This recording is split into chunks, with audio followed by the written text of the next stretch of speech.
My lovely soul family, आपके लिए एक और रीडिंग लेके आई हूँ जिसका आज का टॉपिक रहेगा अभी लोग क्या सोच रहे हैं आपके बारे में।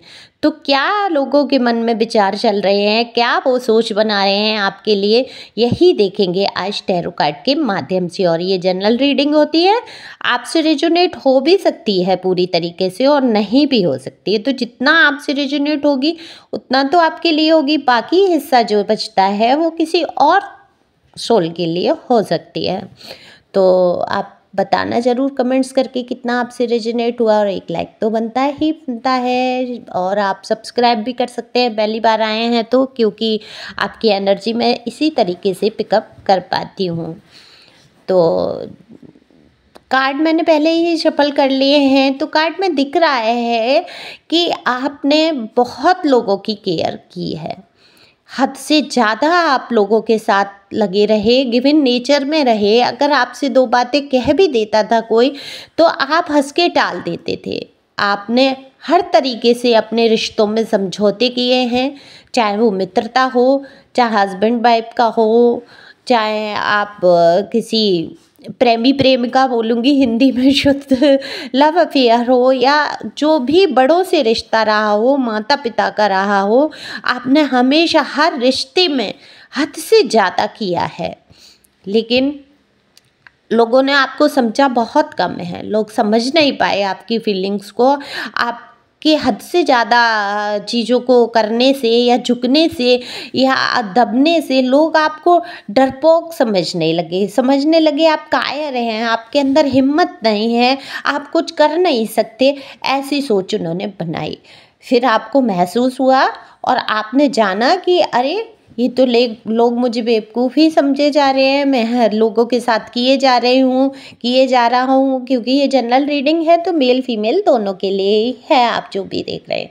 तब आपने अपने आप को थोड़ा सा समेट लिया और थोड़ा सा रिजर्व हुए आपने उतना सारा करना, आपने देखा कि इसका निष्कर्ष कुछ नहीं निकल रहा, मैं किए जा रही हूँ, लोगों के पीछे पागल हुई जा रही हूँ, लोग मुझे समझ ही नहीं रहे हैं, तो आपने भी थोड़ा सा ध्यान देना कम कर दिया। तो लोगों ने सोच बना ली आपके लिए कि आप बहुत लापरवाह हो गए हैं, लापरवाही से काम करते हैं, बातों पर ध्यान नहीं देते हैं, किसी की तरफ ध्यान नहीं दे रहे हैं, आप इतने लापरवाह क्यों हो गए हैं, यही सोच रहे हैं लोग।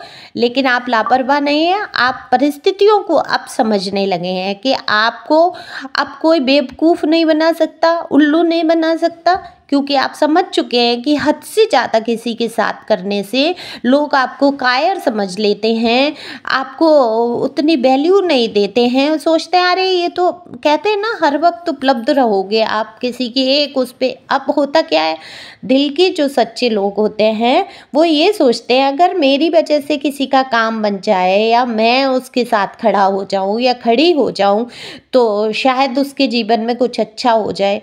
लेकिन वही लोग इतने शातिर होते हैं कि लोग ये समझने लगते हैं कि आप तो फ्री हैं, ठलुआ हैं, आप तो हर वक्त तैयार रहते हैं। तो फिर आपने अपने आप को समेटा, जब आपने समझ गए कि तब लोगों ने सोच बना ली आप लापरवाह हैं। आप लापरवाह बिल्कुल भी नहीं हैं, ईश्वर भी आपसे यही कहना चाहते हैं, आप अपने आप में ही रहें तो वो ज़्यादा अच्छा है। क्यों लोगों के पीछे इतना भागना, जब खुद के अंदर आपके अंदर इतनी स्ट्रेंथ है और कहीं ना कहीं आप बहुत पावरफुल हैं, बहुत स्ट्रेंथ है आपके अंदर सोच विचार करने की बहुत अच्छी क्षमता है। जिन लोगों के पीछे आप पागल रहे, भागते रहे, उनकी बुद्धि से कहीं ज़्यादा आपके अंदर बुद्धि है और विवेक है, मैं कहूँगी अच्छा वाला ज्ञान है। ये नहीं है कि आप उल्टा सीधा सोचते हैं। हाँ, आप सोचते हैं उल्टा सीधा, कब सोचते हैं, जब लोग आपको कुछ कह देते हैं या लोग आपके बारे में कोई बात कर देते हैं, वहाँ आप बहुत जल्दी परेशान हो जाते थे, पहले हो जाते थे। तो लोग कह रहे हैं, यही सोच रहे हैं कि पहले आप छोटी छोटी बातों पे बुरा मान जाते थे और परेशान हो जाते थे और आपको लोग परेशान भी कर लेते थे। लेकिन आज आपके साथ ऐसा बिल्कुल नहीं है। अब आप परेशान नहीं होते हैं क्योंकि आपने पहचान ली है ईश्वर की शक्ति को। तो शक्ति जो आपके साथ एक है, जो आपको पता है कि आपका बुरा कभी होगा ही नहीं, जो आप बोलते हैं अफर्मेशन कि मैं एक शक्तिशाली आत्मा हूँ, जैसा कि मैंने आपको कई वीडियो में बताया है।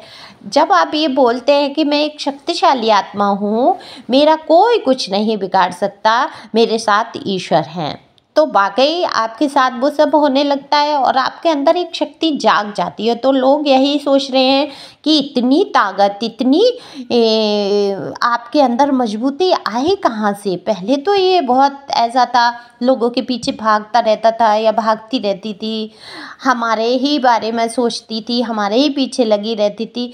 अब भी इसको ध्यान ही नहीं है, इतनी लापरवाही में है कि ये ध्यान ही नहीं दे रही है हम लोगों की तरफ से। हम चाहे कुछ भी बात करते रहे, कुछ भी कहते रहे, ना इसको बुरा लगता है, ना ये लो वाइब्रेशन में, आप लो वाइब्रेशन में भी नहीं जा रहे हैं। तो लोग यही सोच रहे हैं ऐसा क्या मिला है इसको अपने जीवन में जो ये इतना खुश और अपने आप में रहने लगा है या रहने लगी है। और एक लाइक तो बनता है इस रीडिंग के लिए, तो लाइक करिए और कमेंट्स तो आप करके बताएंगे ही ये रीडिंग आपको कैसी लगी, और शेयर भी कर सकते हैं अगर आपको ये वीडियो पसंद आता है। तो लोग अभी यही सोच रहे हैं आपके बारे में और ये भी बात करते हैं आपके बारे में कि ऐसा क्या है जो आप हर काम में इतना इंटरेस्ट लेके आगे बढ़ने की कोशिश करते हैं। आप गिरते हैं, आपके जीवन में परेशानियां आती हैं और फिर आप उठकर खड़े हो जाते हैं। तो सबसे ज़्यादा आपके बारे में यही बात होती है कि ऐसा क्या है आपके अंदर जो आप इतनी मुश्किलों से भी लड़के बाहर निकलते हैं। देखो बहुत सारी रीडिंग में ये एनर्जी आती है, कौन है ऐसे लोग जो वाकई बहुत ज़्यादा परेशानियों में घिरे और फिर बाहर निकल के जो आए हैं, जो इन्होंने अपनी हिम्मत को समेटा है, मैं उनको दिल से सलाम करूँगी। मैं कहूँगी कि ऐसे लोग वाकई नमन के लायक हैं, जिनको वाकई लोगों को सोचना चाहिए कि हाँ इतनी हिम्मत की है इस इंसान ने, इतनी परेशानियों से निकला है। तो एप्रिशिएट कहूँगी, क्या कहूँ मैं, इंग्लिश में मुझे ज़्यादा नहीं आती है, प्रोत्साहित या नहीं, शब्द को क्या यूज करूँ मुझे नहीं समझ में आ रहा है कि मतलब आपकी बढ़ाई करना चाहिए और वहाँ कुछ लोग कर भी रहे हैं। देखो मेरी बहुत इंग्लिश वीक है, प्रोनाउंसिएशन अच्छा नहीं है, तो मैं बहुत कम यूज करती हूँ। ओके, तो आप समझ जाओ कि प्रोत्साहन शब्द मैं कहूँगी कि वो आपको देना चाहते हैं या करना चाहते हैं वहीं कुछ लोग, और कुछ लोग तो आपसे चिढ़े बैठे ही हैं, जिनको कि बेहद आपसे चिढ़े क्योंकि आपने उनके लिए पहले बहुत किया, अब आप उनकी तरफ देख भी नहीं रहे, ध्यान भी नहीं दे रहे हैं। तो नेचुरल है कि वो उनके मन में जलन और ईर्ष्या के भाव आ रहे हैं और वो आपके लिए उल्टा ही सोचेंगे। तो आप खुश रहें, मस्त रहें, आगे बढ़ते रहें। Thank you for watching.